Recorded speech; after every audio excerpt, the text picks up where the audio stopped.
This is Motivation. I'm Laura Joy Kingwell. And I'm Krissy Vann. We're two dreamers on two wheels inspired by our community. And we're celebrating the voices we're just lucky enough to discover along the ride. It's Krissy on the Motivation Podcast. If you're a regular listener here, then you know that our last episode before summer holidays was really raw. It was about the dissolution of my 20-year marriage and the very real and raw, quite literal real-time emotions that were coming up. Well, as you can imagine, since that date, it has been 6 months. And what I can tell you is I am without question not the same person that I was 6 months ago. And a lot unfolded in this time period of my life. We're going to be taking you on a little journey today, and let me tell you, the finale, well, it's got a pretty big shocking twist, but what I do want to convey before we dive into this now is that there are some sensitive topics around mental health. There is a bit about suicide that is mentioned in this episode, and I think it's very important for us to convey trigger warning to you if that is something that you feel you're not in a space to hear. Please don't hesitate, hop on. We have a lot of episodes that are about personal growth and soaring to new heights, or put on some music, dance in your kitchen.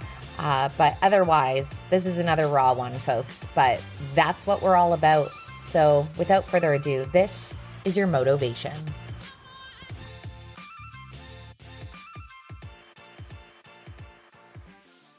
Well, number one, welcome back, everybody listening. Welcome back to us, Krissy and I. We're back. We had a little bit. We've done this now a couple of years now, where we take a little bit of the summer off, and mostly because weekends are bananas on adventures, which is a wonderful thing. And so, those damn but we are motorcycles get in our way.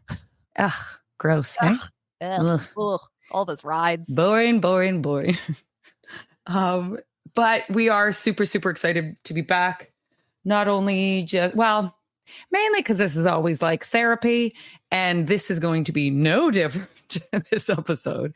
We're doing a part 2, which I don't know if we've done a part 2 necessarily. I know we've scaffolded on and bridged onto past episodes, but this one's definitely a part 2. I think, as we know, last episode that we did, Krissy really opened up about at the time, it was really about at that moment, the unfolding of the initial, breakup of your marriage, but not breakup, because it was really, there were so many moving parts. It was really in this kind of like purgatory space, if you will. If you'd like to replace any of that language, you just go right ahead when you kick in. But the point being is that, everything that you thought you were experiencing in your marriage turned out to be a very different experience from your husband.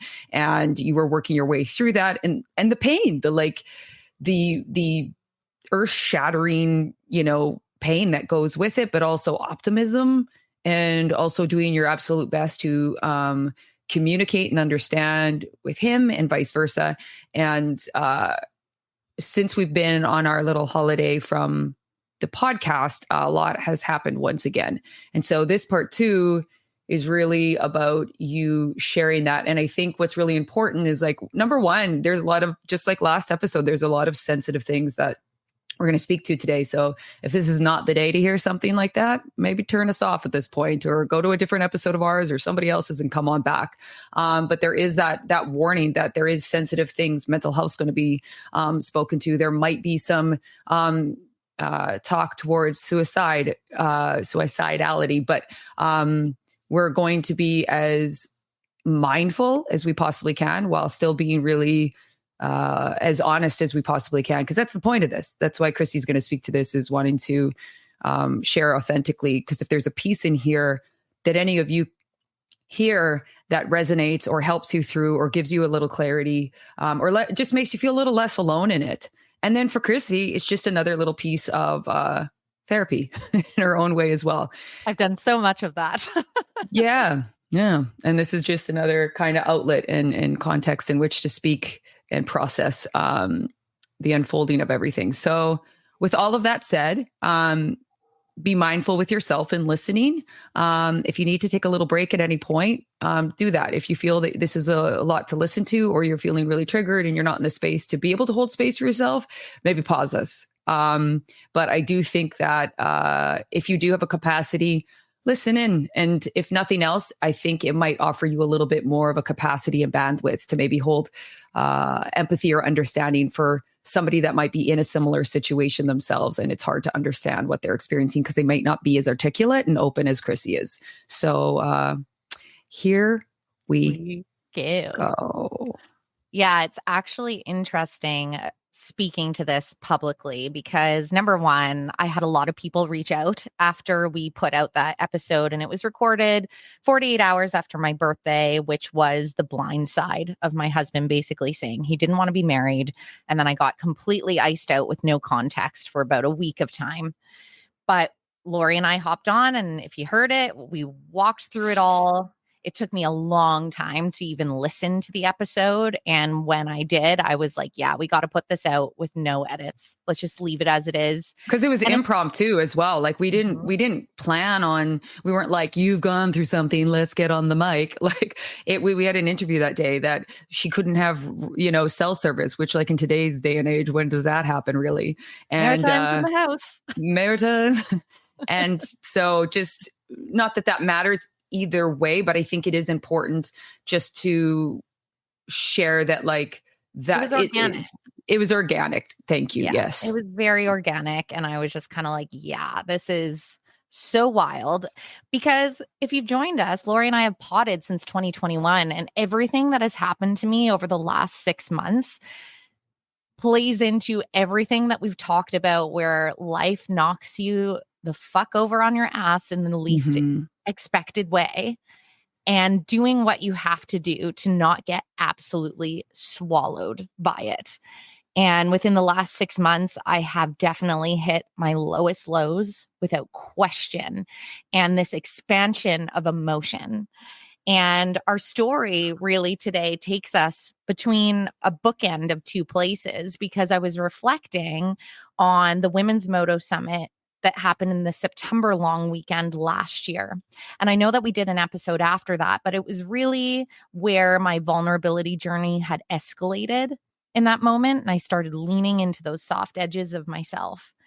And then the Women's Moto Summit this year, which we'll get to what happened, essentially became the finale of my marriage in an instant. And completely shifted the trajectory of my entire life. And I find that fascinating that it ended up bookended by this symbolic event that one of our dearest friends that wasn't even in my life 5 years ago brought to fruition. So one of the things when I joined you last is I was without a lot of context as to what was happening, but it was very evident that my husband was dealing with some serious mental health issues. When we joined you last, I know we said if you're hearing this episode that we've flagged it by him. This one's a little bit different, so I can't really go into depth as to what those are for him. All I will say, but when I joined you last March, it was like a different lens of this person wanting the path of personal growth and the path of really knowing who they are. And if you recall what I said in that episode, when they positioned the fact that they'd lost their spark, they didn't want to be married anymore, I looked at this person that had been my friend, not just my lover, not just my partner for 20 years, and was like, if anyone else said that to me, I would tell them to do the exact same thing, because I know myself. I mean, I'm always reacquainting and learning myself, but I know myself, and I know how fulfilling life is to know myself and love myself. And I would never ask another human being on this planet to continue walking along without that sense of self-discovery. Lori, you used the perfect word, purgatory. That put me in a place of purgatory for about 5 solid months, because I was trying to do everything I could based on the tools that we know to move through this in a way. I remember in therapy, my therapist even said, everyone talks about PTSD or post-traumatic stress with big things that can happen in your life. And he's like, people rarely talk about personal growth syndrome. And he looked at me and he was like, based on what he knew of me, he's like, I know that you're somebody that gets it, that understands that this pain and this struggle can be an elevator. And I was like, I do see that. But I'm also waking up every fucking day with a pit in my stomach. Like, I can't even begin to describe how like visceral the wound was every day. I would get up in the morning and it was like this raw, nagging ball of just fire and swirls and anguish. And it was like a gut punch every single morning, which your hormones actually spike first thing in the morning. So if you are somebody that's like suffers from anxiety or ruminating thoughts or things like that, a lot of times that's why you feel that feeling first thing with an exponent on it. And in addition, it's also why you should put your goddamn phone down when you first wake up, because you're searching for dopamine and it's not going to solve your problems. But I didn't know what to do with this pit. I was like, obviously what I've been through sucks and it's hard, but like, why is what I didn't recognize, honestly, Lori, was it was my intuition speaking to me every day. Things didn't feel right. And through this time period, I have to say I had a group chat with Lori and one other friend of ours. And it became this very, like, it was a lifeline. 100%. It was a lifeline for me. I would sometimes share a comical anecdote of just the lunacy of what my life had become. Sometimes I would send a voice note being like, I absolutely bawling and in shambles, and just put a note underneath it being like, heads up if you're out having a beautiful day. Trigger warning. Emergency, but like, I just needed to get this out of me, and knowing that like it was going to be witnessed to some capacity. I didn't need anything back. I just needed it out in this platform. And it was just the most beautiful thing that we shared. But through this whole experience, what was happening is I was trying to use all the tools for myself, which I feel like I did a good job of that. I was in therapy, sometimes weekly, bi-weekly, hot yoga. I was communicating with my incredible, incredible friends that have, I mean, I've said it time and time again, but I'm still processing the level of support I've received over this time. But I was stuck in two places because I was also managing somebody's mental unravel. And what I would learn later is that I didn't have all the facts as to what was causing their level of mental unravel. In fact, what I would learn is that the exponent on their mental unravel was a lot of dishonesty and things that they were doing to me that I was managing their mental health for, which, to be honest, is the part for me that feels a bit diabolical. Not even a bit. That's the part. There's anger there for sure that I'm working through, because I'm just like, that's so not okay. Because the amount of energy out as I was trying to deal and manage this energy ball that was fierce inside my gut, I was like, this person's been my friend for 20 years. If they're not okay, there's no way, even if I'm hurt, that I'm just going to like abandon them and say, too bad, so sad. And it started to put me in this state of permanent overwhelm that I honestly didn't even, it's like I'd never walked through this fire before. So I actually didn't know what level of overwhelm was okay. And what I recognize now, the level was so high because the knowing was knowing and I wasn't listening. I don't think I had enough information that I could have listened in the right way yet, but the universe was 100% speaking to me. I see it. So basically what was happening is there would be certain weekends that my partner would venture away, and then I would get a call that they don't know if they want to do life anymore, which had been a theme through this. That's a terrifying thing to receive from someone. And you also want to be the safe space that they tell you. So now it's like I was constantly being like, are you thinking of self-harm? But it put me in this position. If I was not always regulated when we would communicate, and we would communicate pretty regularly, there would be panic as soon as the interaction was done. I would think, is that going to be the comment or the thing that sends them into a spiral? I also was like, do I move on in this space? Do I date? What does this look like? And I felt like I couldn't do any of it, because every time I would get closer to that step of like, I'm going to figure out what could fill my cup, they would have another really big break. And then you're just kind of like, well, if I do that, that's definitely going to be the thing that takes them down. Like the level of pressure, Lori, like I look at it and I'm just like, what the fuck? And it's like you witnessed it unravel in real time. Yeah. And I think what's also I just want to point out or bring a little bit of like understanding as well. What Krissy's saying, and correct me because I don't want to put words into your mouth, is that amount of pressure for someone's mental health was overwhelming. Not because that person necessarily reached out and asked for the support. It's because that was the only person Krissy was the only person that was reached out for that mental health support. Even at the request and to have and get more support, so that she wasn't the only.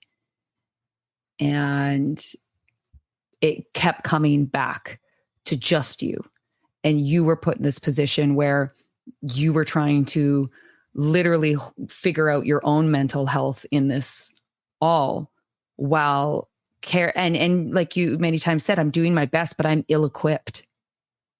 And even then, okay, but there was a lot happening behind the scenes while you carrying. So like going off and living a very different life than was communicated to you. And then on top of it, having you the only one carrying these, really high stakes experiences alongside this person. Yeah. Like, to put it without sharing the things, I was, and actually more than likely possibly still am, the only person that knows their entire lived experience, and became the only person that they had shared that with. And that was heavy to bear. I felt super responsible. Now, I do think relationships take two parties. And for myself, especially now, it's really important for me to look at what was the role that I played in that.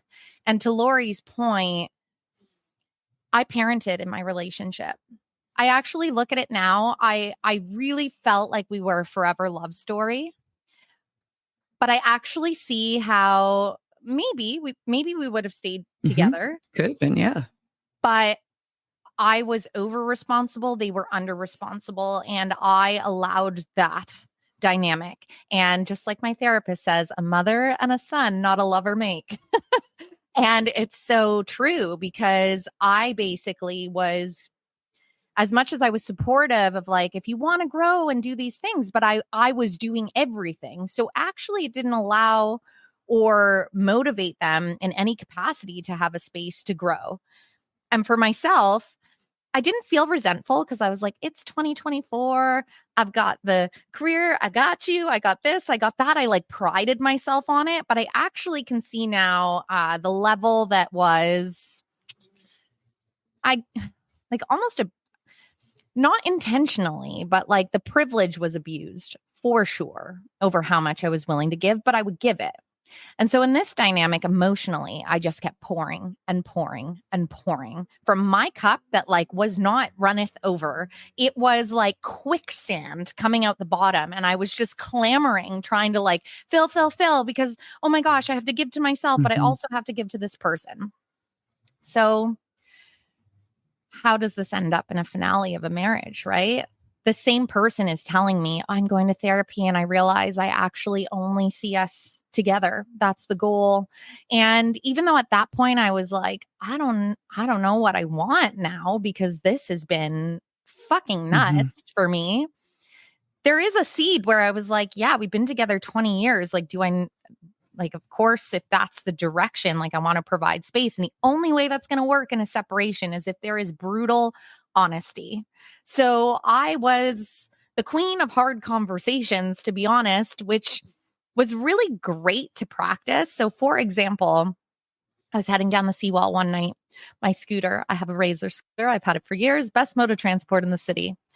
I head over a bump. It goes from like 30 to 15. It won't accelerate anymore. I'm far from home. I'm like, fuck.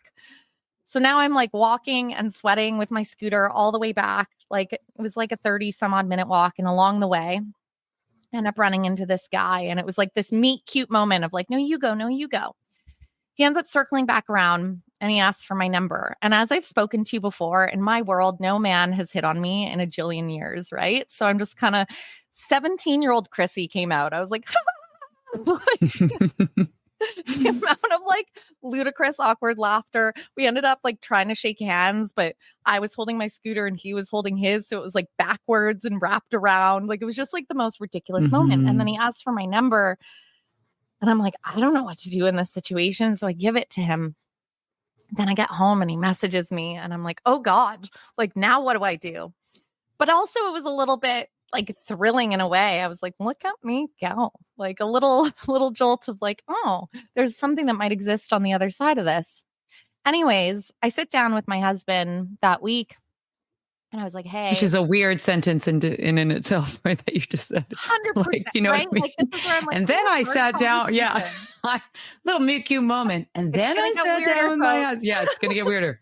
Because like that was the thing. Like, to be honest, I was like, do you need to sleep with other people? Like we had all the conversations and it was kind of like, no, I'm working on myself. Like I don't even have, I want no one. And I was like, okay, which also put me in this position because I'm like a sexual person who's also been sexually starved. And so there's definitely like this part of myself that's like a beast that's really trying to like get out of my body. And I was like, I'm going to need to feed the beast at some point, but I don't know what that looks like.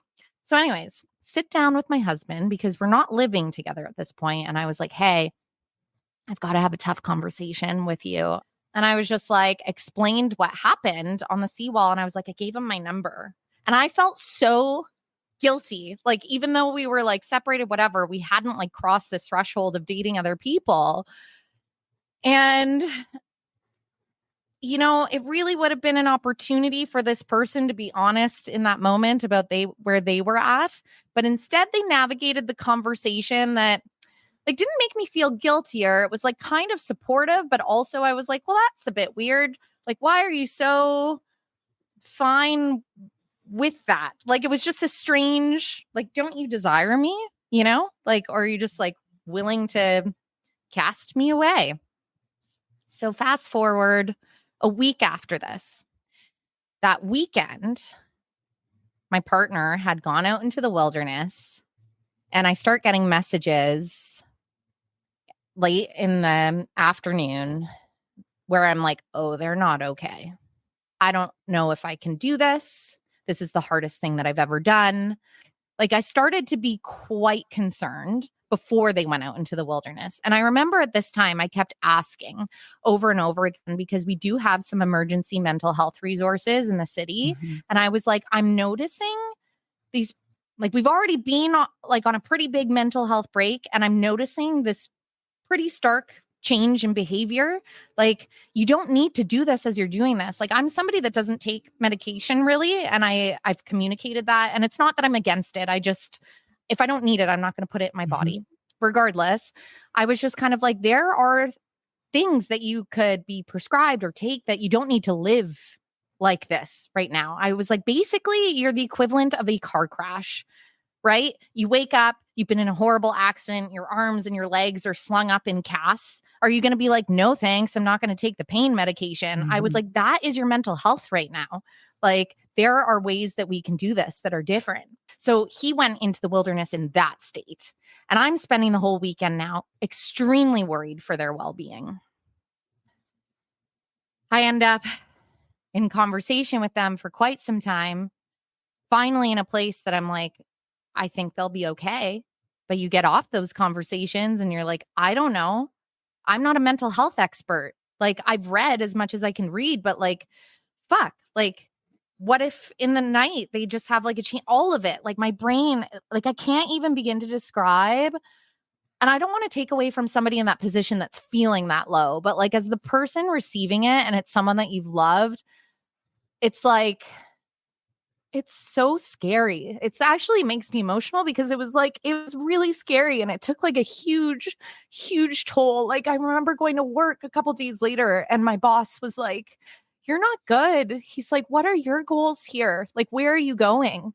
And I'm like, "I don't know. Like I can't move on." I was like, "This person's not okay." And I was like, if my husband had cancer, what, I'm just going to leave them in the ward and walk away? No. I'm like, they're mentally unwell. I'm not going to just abandon them in this like wild time of need until. So same week at work, I had known that they were in talks with somebody. There was weird behavior before all this happened in March that didn't make a ton of sense to me, but also you know a person so well, so you trust what they are delivering to you. Like our entire foundation of our relationship, I thought it worked because I thought we had so much trust. I did. I've never looked in my husband's phone. We have very active social lives. We have active social lives with men, women, whatever. Like it's never been a thing. And it was never a thing because I just had pure trust and faith, because that's what I offer to a relationship as well. Like I'm coming with full loyalty and I imagine the same person is meeting me there. But there had been like this thing with a woman at the gym with him. And it was like, I would never quite feel right with the full story. Like it just didn't add up. Gym visits started to become like 3 hours. And I was like, well, I love to have a good lift, but what's really happening here? And he would be like, oh, there's this, and he's had it like an emotional affair before, went through that. And I was kind of like, this is feeling pretty similar. So with this woman, he was like, oh, we just talk sometimes in the parkade. I was like, for 2 hours? Like none of it made sense. Anyways, I don't know what possessed me. Like I started to feel so crazy at this point. And what I know now, and I know it's so overly said, but like gaslighting, emotional manipulation. This is why I want to fucking talk about this shit, because people have so much shame if they have been somebody subjected to this type of behavior. They really do, because you're just like, why didn't I see it? And all these things. And I'm just like, no, let's talk about it, because I'm a woman that has my shit together and I was made to feel crazy. Like everything that I thought I would bring up and be like, this doesn't really make sense. And then he would give me an explanation. And I was just kind of like, well, I love and trust this person. And I've loved and trusted this person for 20 years. So like, surely that's the truth. Like I just took it at such face value. And also at the same time, what I just shared, the level of like emotionally holding for this person, I'm like, clearly they're not in a space to fuck around like and not be honest. Like they're in their lowest low. So anyways, I decided to go on Instagram and I was like, look up this girl. And then I look at the photo and I was like, huh.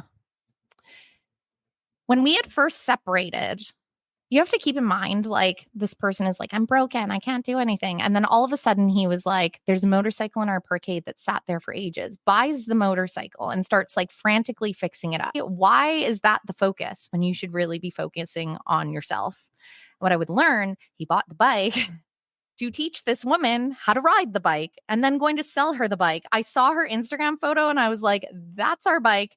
And that is her kissing our bike with his helmet. So I was like, I took a screenshot and I'm at work. And so I'm shaking because to me now I'm like, like based on everything I've heard, this hasn't come up. And again, I get we were separated, but I can't emphasize enough when you are separated with a potential end goal to maintain a partnership, like honesty was the foundation of this entire experience. And those were the conversations that we had face to face together frequently. Because I was like, if we're doing this, it's the only way this is going to work for both parties involved. And that was the mutual understanding. So I sent a screenshot and I was like, is this our bike and your helmet? Which obviously I knew it was. And then I couldn't even wait. And I call and get on the phone. And that is where like the spin of like, I don't even know what explanations I got. It was like a turntable on a record. So I write the girl and I was just like, and now I'm feeling extra crazy. And like at this point, as I say, with the gaslighting and the emotional manipulation, like I felt nuts. My intuition screaming at me every day. I'm hearing one thing. There's different lies and stories coming left and right, but I don't know that they're lies and stories. So I'm just completely off kilter. So I messaged her and I was like, great. Now I'm one of those women messaging the other woman and I don't want her to feel weird about it. So I really tried to be as kind as possible because I was like, I'm really sorry to put you in the middle of this. But I was like, is there anything going on between you and my husband? And she was like, no, it's like, we're just friends, da da da. And she's like, he's just been teaching me to ride since like May. It's July. So like they have been meeting up and doing all this shit for months at the same time that he was like, I am broken and have only like capacity for myself, blah, blah, blah. So when I go back home, my crazy level gets turned up and I'm calm, but I'm just like, can I see her Instagram? Like now I'm just curious about the woman. It really shouldn't matter. But when you're in that position, you're just like, who's the other person that seems way more important than I am?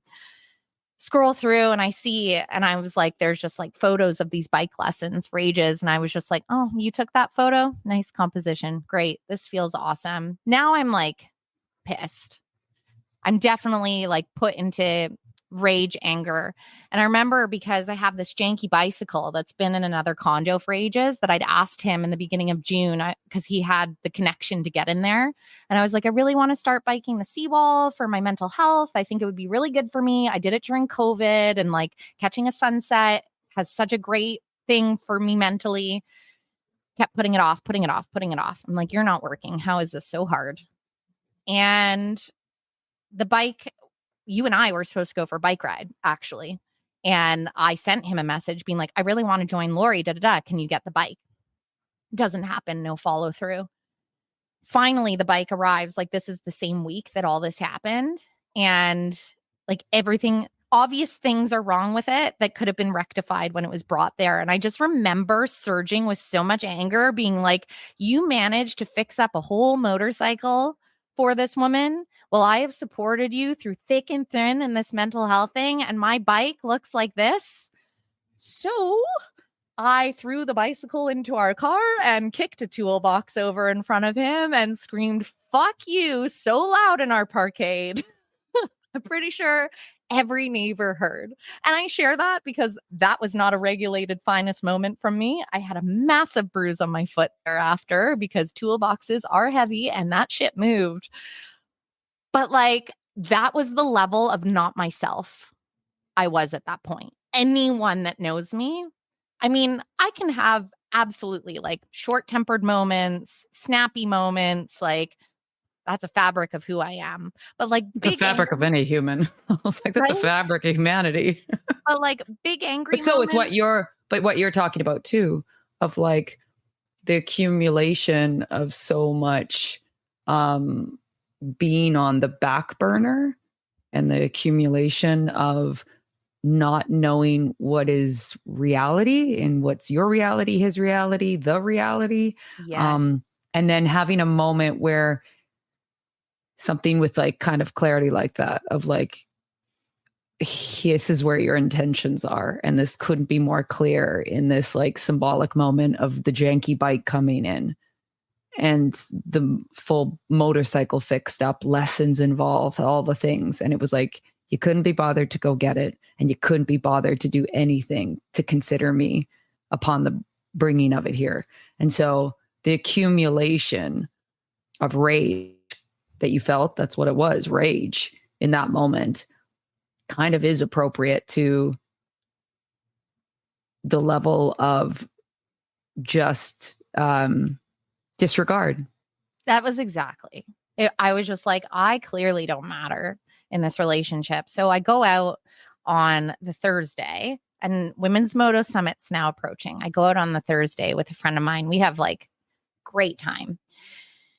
I'm explaining this story and she's like, I actually got some weird texts the other week and I didn't want, she's like, she knew I was in the whirlwind. And she's like, it didn't really flag too much, but now I want to show you. He basically had written that he was on a scooter ride and he thought that he had passed our friend. And he was like, oh, I'm just scooting my friend's little sister. So I find out after he did scoot somebody that's our friend that wouldn't have been a big deal, but it was like he made up a whole story because he thought he passed someone. Like that's the level of unravel and lies that start to happen within himself. I go to the women's web, right? Like a web. And you just you get so lost in your own web that you start creating more of it where it doesn't even need to be. Yeah, like it didn't even need a lie. And you lied because it's even quicker than he's able to think through it. So he's just like, I should just probably put a lie in there because I've been lying about a lot of shit. I should chuck a lie in there, you know? And just because it's so like, oh God, it's gotten away from me. Yeah. So I go to the Women's Moto Summit. All of us, most magical weekend. It's happening again next year. Get your tickets for September 2025. I believe it's the Labor Day long weekend next year. I'm feeling really zen, but on the last night I'm in my bunk and I have this dream that there's a woman in my bed. It was so visual. It's actually bananas how wild intuition works. So I get up in the morning and normally out of respect, and he's only in my place because we have a dog. So he's watching the dog.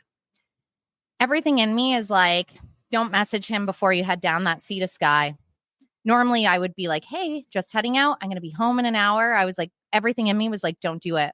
Don't do it. I ride the most beautiful ride down the sea to sky. Also, pause, just to be clear for the listeners, is that this is not also abnormal in the context of every time that he would come, because you've been living at the condo, every time that he would come, he would be like, hey, popping upstairs. And so on the other side of things, there was a normalcy around him popping in and being like, just coming up to use the bathroom, just gonna da-da-da-da. Like we've been podcasting when all of a sudden the doors opened and he's walked in behind and you're like, didn't know he was stopping over. And while he hasn't been living there. So I really want to put that into context in regards to, this isn't like this is like so off the radar of like how, and she was coming home that morning afterwards, which was always the already plan. It was just that you didn't give him this like huge heads up out of consideration that you personally, just as a person would do, not that's your guys's thing. 100%. So I pre-made a note in my notes of being like, hey, I'm going to be there in like a few minutes or whatever. I copied it, I pasted it and sent it when I was 5 minutes away. I parked my bike. Send another message. Hey, just coming up. Nothing. I open the door and my husband is naked with a woman in my motherfucking bed. She hides under the covers. And I think I said, I dropped my motorcycle bags and I was just like, you've got to be fucking kidding me. And it was just this calm guard up. Like as I've worked in therapy, he was like, whoa, your defenders and protectors were like ready for you. Fully up. I walked right up to the bed. She's under the covers still. There's booze everywhere. It looks like a brothel in my condo. It was dark. It was messy. Like this was not a romantic love affair that happened in the night. It was disgusting. Woman in my bed. I just walked up and I said, no. You can look me in the eyes and shake my hand. You're in my bed. So she pops out under the covers and I get the lightest fish handshake as I just stare right in her eyes. And I said, hi, I'm Krissy. I'm Gavin's wife. Now's the time that you get your shit and get the fuck out of my house. Now, in her defense, like at the end of the day, she doesn't know the dynamic. She only knows what she's been told. I think it's funny as I say it. I know he said something like, I told her we're getting divorced. In my head, I'm like, I'm all over this condo. You are in my bed. Like nothing makes this okay right now. Absolutely nothing. It's not even about the physical act. It is the betrayal of you bringing someone in our space where all our shared memories are, where I am all over the space. In the time that I was coming home, I know you weren't about to wash the sheets. You would let me sleep in that bed with no idea that any of that had happened. You would have. Yeah, he would have. And Yeah. what I found out later is that this had been like whatever was happening in that dynamic had been going on for weeks. So this is where that whole backstory and buildup comes into play. And where I say the diabolical part is that their mental health was so unraveling to a different degree of anxiety and like full emotional eruption because they were lying to me and I was helping manage their mental health through their lies to me. And that is super fucked up, which is funny because I looked at him and I was just like, really, man? I've known him for 20 years. 20 years. Since I was 16 years old, this has been my best friend that was with me when my dad died, through every obstacle in my life, building my career, letdowns, hurts, like all of it. And he was just like, I'm so fucked up. That's all he said to me. Grabs a duffel bag. And this is where I said to my therapist, I was like, I was really calm. And then things got a little domestic-y because I quite literally kicked him out the front door. I mean, at the end of the day, that's the least issue that could happen. And what should have been my worst day actually ended up one of the most beautiful days. Called Lori. You were over in like 10 minutes. All the troops just coming from the Women's Moto Summit.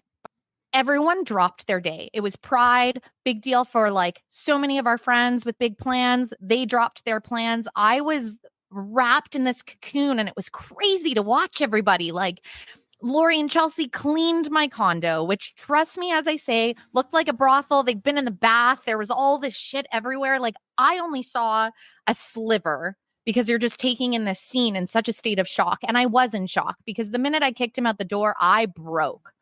I was visibly like shaking. I don't even remember how I got out of my motorcycle clothes. Like, I think you had to help me at that point. Like, but they cleaned my place. Another one changed the locks because I didn't feel safe. I'm like, I don't know that person that was just here. I do not know them.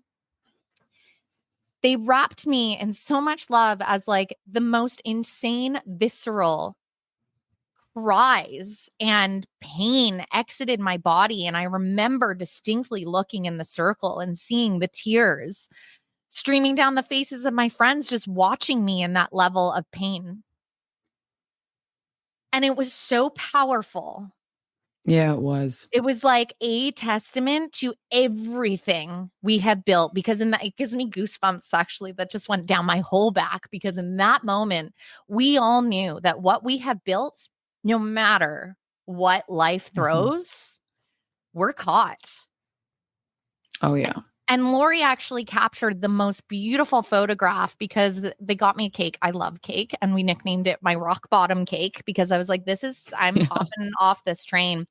And we did a big cheers. And it's just like this raw love in a photograph. I think there's 8 or 9 of us sitting around in the circle and everyone's cheersing their forks. And it was not cheersing to like the end of something. It was cheersing to like, life is really fucked up sometimes. But you're not doing it alone. And that it was like the cheersing to like, we have each other and we'll get each other to the other side of these things. And like, that's the messy beauty of life.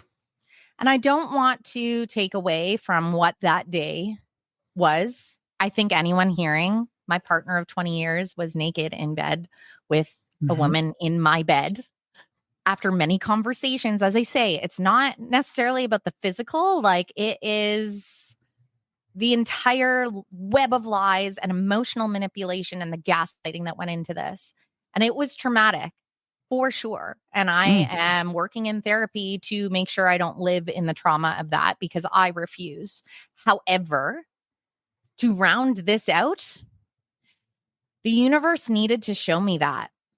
It is extremely painful information, but that was the information that I needed. And since that day, as fucked up as it sounds, that ball of intuition and pain and anguish and confusion swirling in my gut was excavated.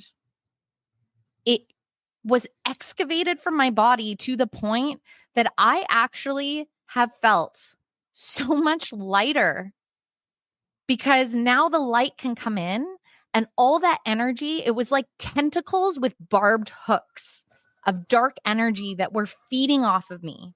And I allowed that. But it finally allowed me to pick them all out and be like, no more. Because what I said from the very beginning of this, I loved him, but I love me the most. Thanks for the elevator, bro.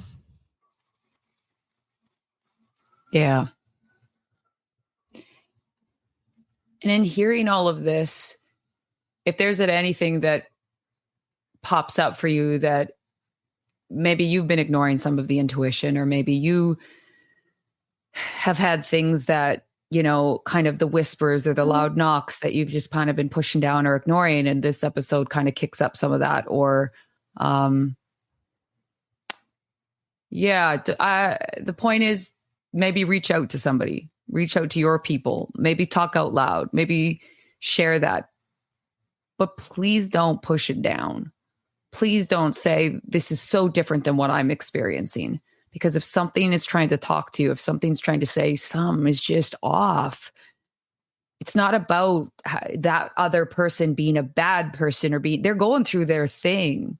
You know, Krissy's ex-husband is not well. I still but he's have also compassion for that. 100%. They're still like, but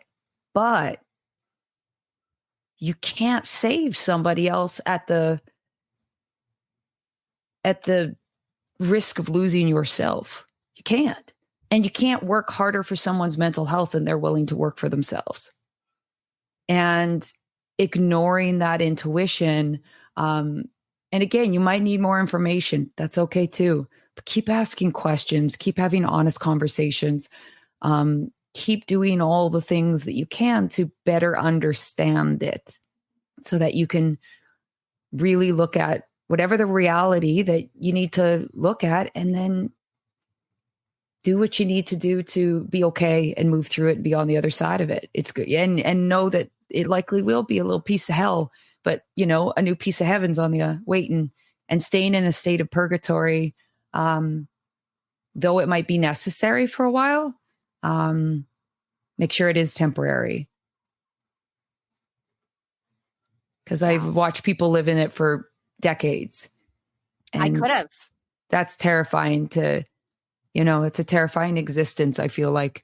And we're all capable of it. You know, Krissy said it here. This is like knowing self, strong, independent, all those things. And you were like, I was not lost within it, but like it was one of the most confusing times, is what essentially.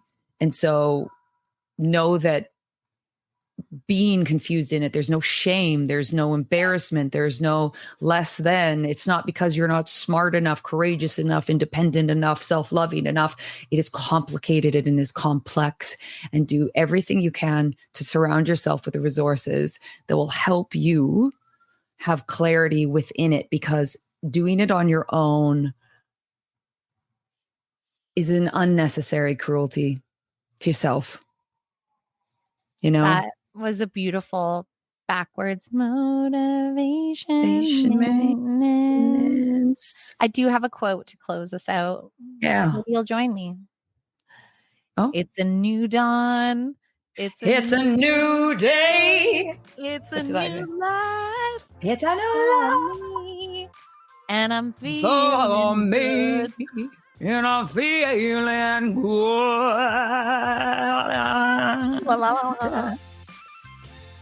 All right. Till next time. That. Oh, I thought we did it. Is your motivation. Mental health motivation. You've just listened to the Motivation Podcast with your hosts, Krissy Vann, and me, Lori Joy Kingwell. And thanks for joining us along the ride. We've got new episodes dropping every Monday, and we're all about community. So follow us on Instagram at Motivation Podcast and visit our website at themotivation.com. And remember, tanks full throttle.